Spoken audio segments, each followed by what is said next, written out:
Lord Galilei Shembe says around February 1935, he left school where he was teaching at Amanzumtoti to see the prophet at the parliament, but did not find him until he reached the Beginola residence. Lord Galilei Shembe said, I found him lying down on his abdomen, resting his head on a stone, while Reverend Mlangeni, the Judas Iscariot of the time, was seated beside him on a small grass mat after a rainfall. And I asked him, Father, why are you laying on your abdomen in the mud? He then answered, my child, why are you feeling sorry for me?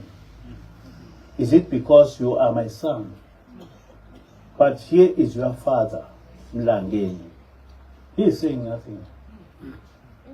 You see me in the mud because I'm asking my body and heart. My heart, why are you not obeying Yahuwah? My body, why are you not doing Yahuwah's will? For all animals are obeying him. Even wild animals do Yahuwah's will. Even goats also do Alua's will.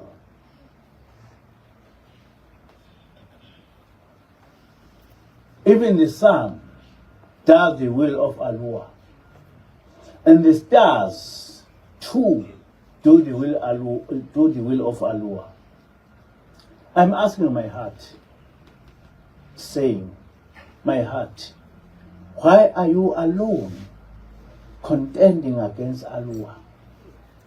Even you, my flesh, why are you not willing to do the will of Alua? Amen. Amen.